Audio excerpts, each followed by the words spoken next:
Morning all. I'd like to show you an opening trap in the Reti opening. The Reti opening is when white starts with knight f3, named after Richard Reti, one of the leading hypermodernists. You may know of Aaron Nimzowitsch, who is well known for My System, one of the classic works in chess literature.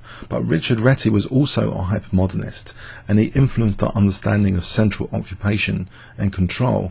With knight f3, white is not establishing a pawn in the centre, but wants to exert influence later on the centre, and often this is accompanied by fianchettoing this bishop. And we see in this trap that black plays a natural move, knight f6, g3, wanting to fianchetto the bishop, and black is interested in trying to expose the downside of this fianchetto, to try and exchange off maybe this bishop for this bishop. So black's response is b6. If black can get rid of this bishop, often the light squares might be vulnerable. So we see bishop g2, and this bishop b7 now challenges this bishop on g2. White now castles.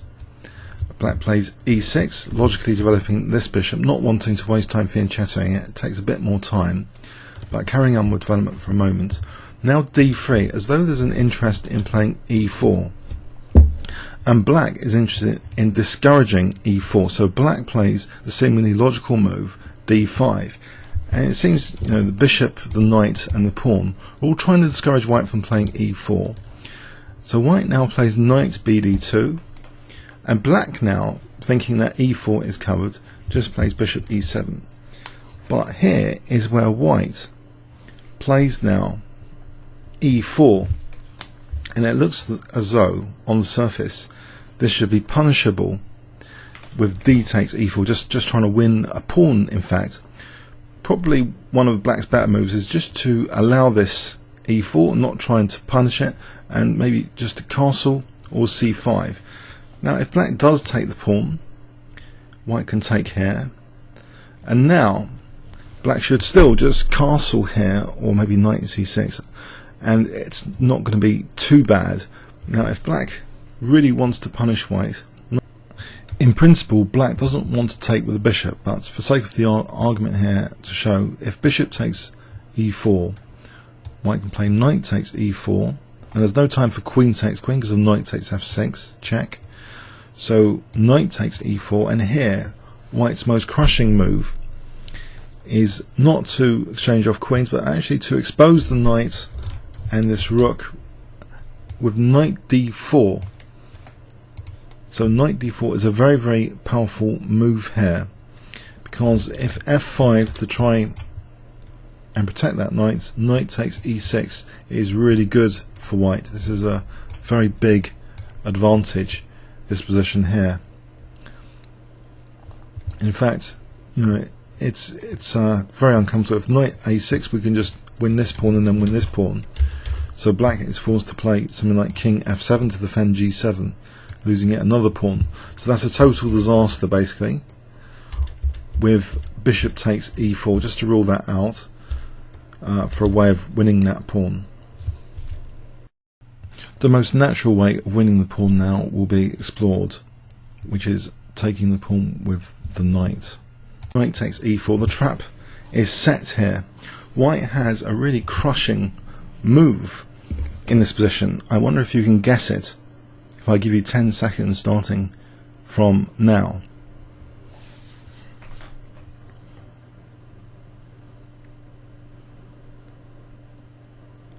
Okay, the move is knight e5. It's exposing the point that this bishop is quite vulnerable. It's a loose piece, so that pin is quite nasty. Let's have a look at some alternatives. I'll try and show you quite a few alternatives here for black. Let's run through them. f5.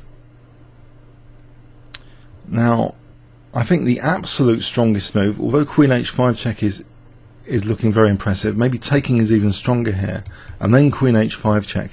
So this is a disaster, because we have knight takes g6.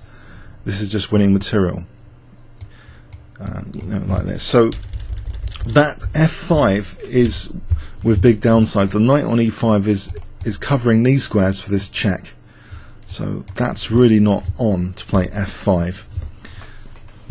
Let's have a look at another idea. Okay, so if knight c5, it looks as though that's quite clever. Also knight d6 would achieve the same point, that this knight can actually defend b7.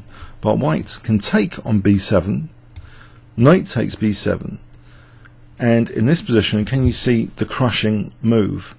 If I give you 10 seconds starting from now.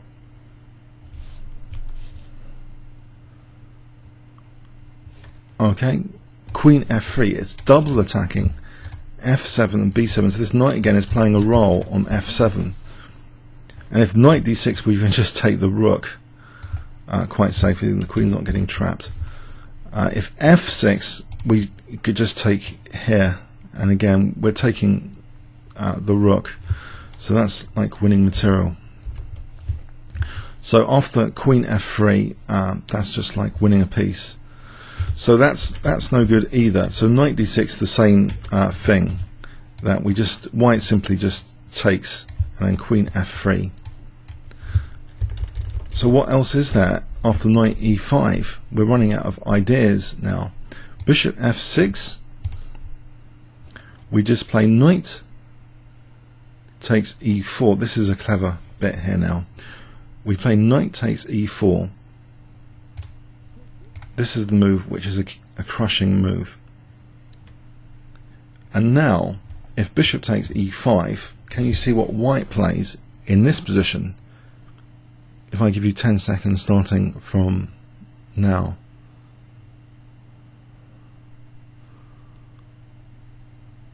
The absolute best move is to play knight f6 check. So giving up the knight. Now here, it's best to take the queen off with queen takes d8. So king takes d8. Now bishop takes b7. So we're winning material like this. So this is very nice for white. Behold the power of knight e5. But one might ask also, well, hold on a sec. The knight on e5 isn't that loose itself. Cannot black try queen d4? Well, this resource is also not faring very well. Let's just make absolutely sure on this. Knight takes e4. So the queen is now hanging. So queen takes e5. No time to play bishop takes e4. And again, the familiar resource which we've introduced is made use of in this position with the king still in the center. The unfortunate knight f6 check is exposing this bishop to win this rook after. So if queen takes f6, bishop takes b7, and white is hugely up in material. It's taking this rook. Okay.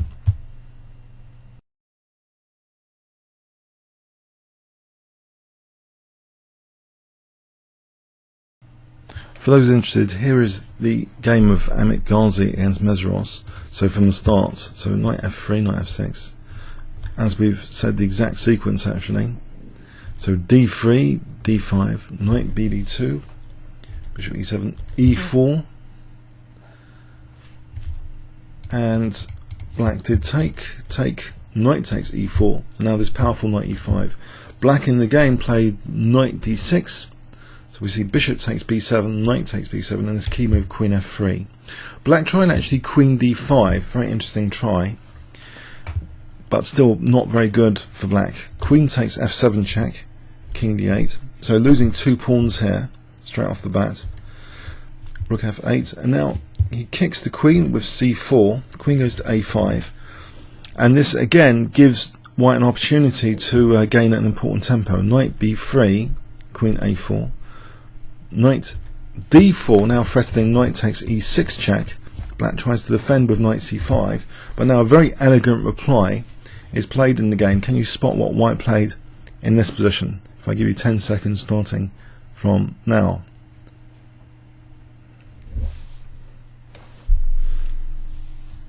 Okay, white played b4, and the cruel point is, well, if the knight moves we take on e6, but if the queen did take, black just resigned here, if the queen did take, white has, can you guess it?